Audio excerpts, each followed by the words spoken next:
मुराद कहाँ है? बस जहालत है जहालत। चले गए? कहाँ चले गए? घटिया पक्की। मेरे को मिस कर रही हूँ भाभी। मन्नत मुराद। मन्नत जो कि सिर्फ एक दिन की दुल्हन सारी रात अपने शोहर का इंतजार करती रहती है, लेकिन मुराद कमरे में नहीं आ सका। मुराद की माँ ने तो हद ही कर दी। मुराद को अपने पास बहाने से रोककर उसे मन्नत से दूर करना चाह रही हैं। मुराद अपनी माँ की बात पर लब्बैक कहते हुए वहीं पर सो जाता है। मुराद की छोटी बहन जो कि मन्नत के पास आती है और बताती है कि भाभी आज मैं आपके पास सो जाऊं, तो मन्नत हैरान होती है कि तुम क्यों मेरे कमरे में सोओगी, मुराद कहाँ है? तो वो बताती है मुराद भैया को तो अम्मी ने रोक लिया है। जब अम्मी की तबीयत खराब होती है तो मुराद भैया अम्मी के कमरे में ही सोते हैं। तो मन्नत हैरान खड़ी उसकी बात को सुनकर समझने की कोशिश करती है कि आखिर इस घर में क्या तौर तरीके हैं। उधर मुराद के बड़े बहनोई को पुलिस पकड़ के ले जाती है, तो मुराद की माँ मुराद को इसके पीछे भेजती है और कहती है कि अपने बहनोई को साथ लेके आना वरना तुम्हारा वलीमा नहीं होगा। मुराद खुद भी बहुत परेशान होता है कि मन्नत पता नहीं उसके बारे में और उसके घर वालों के बारे में क्या सोच रही होगी।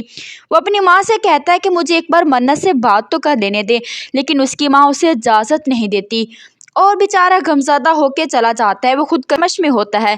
इधर मन्नत जब सो के उठती है तो उसे सुबह भी कमरे में मुराद नज़र नहीं आता। इतने में मुराद की छोटी बहन आती है और कहती है कि मुराद को अम्मी ने थाने भेज दिया है और साथ ये भी कहा है कि अपने बहनों के घर वापस लेके आना वरना तुम्हारा वलीमा नहीं होगा।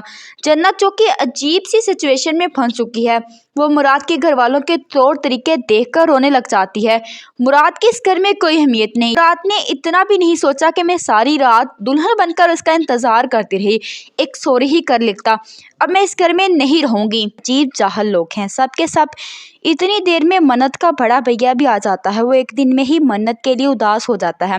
वो मुराद की माँ से कहता है कि मुझे मन्नत से मिलना है, दिल में अजीब से वसवसे आ रहे थे। तो मुराद की माँ उसे मन्नत के कमरे में भेज देती है कि हमने पूरा पोर्शन ही आपकी बेटी को दे दिया है। मन्नत अपने बड़े भैया को देखकर उसके गले लगकर रोना शुरू कर देती है और कहती है कि मुझे आपकी बहुत याद आ रही थी, मैंने सामान भी इसी वजह से पैक किया था कि मैं आप लोगों के पास आ जाऊं। मुझे आपकी भाभी की घर वालों की सबकी बहुत ज़्यादा याद आ रही थी। तो मन्नत का बड़ा भैया कहता है कि ठीक है हम अभी घर चलते हैं। वो मन्नत का बैग लेकर मन्नत की तरफ हाथ करता है कि चलो आओ चलें, लेकिन मन्नत यहाँ पर फिर से सोचेगी कि अगर मुराद से मैं बात किए बगैर चली जाऊँगी तो वो मुझसे नाराज़ हो जाएगा और मुराद से भी तो मैंने अपनी सारी बातों का हिसाब लेना है। वो अपने बड़े भैया के साथ नहीं जाएगी। तो मज़ीद ड्रामा से अब इसके लिए चैनल को सब्सक्राइब लाजमी